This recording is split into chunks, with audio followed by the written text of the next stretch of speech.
মাশাআল্লাহ, আমার রাহুলের কপালে এত সুন্দর মেয়ে জুটবে এটা আমি কোনোদিন কল্পনাও করিনি মা।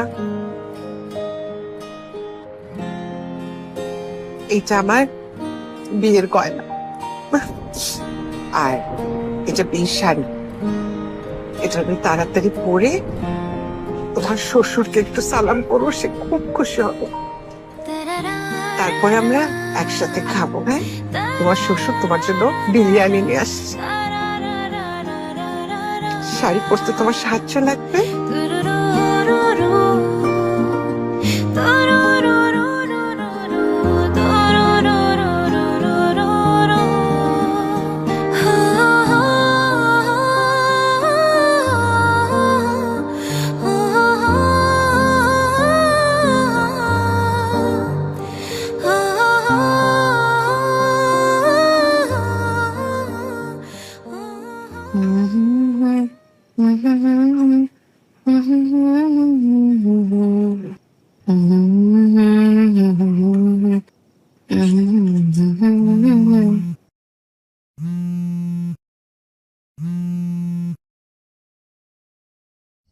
এই মেঘলা দিনে একলা ঘরে থাকে না তোমার, কাছে যাব কবে পাবো ওগো তোমার নিমন্ত্রণ। কি স্বামী, গানটি কেমন লাগলো? অসাধারণ। কিন্তু শোনো, তুমি কি এখনো বাইরে দাঁড়িয়ে আছো? এই, তুমি আমার সাথে ফিস ফিস করে কথা বলছো না কেন? তুমি আমার সাথে এখন থেকে যখনই কথা বলবে ফিস ফিস করে কথা বলবে। আচ্ছা ঠিক আছে। শোনো, হিটলার কি তোমাকে বকা দিয়েছে?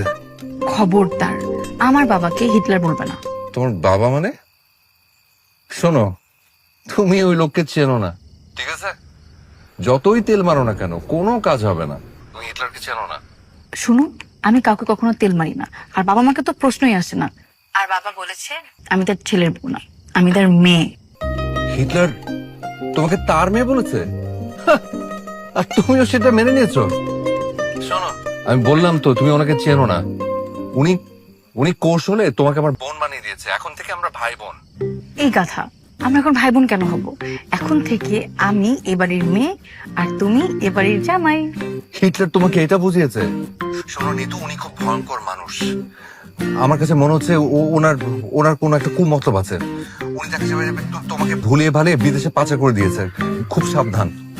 আল্লাহ, রাহুল, তুমি কি কোনো কিছু নর্মালি নিতে পারো না? নিতু, তুমি কিন্তু ভুল করছো।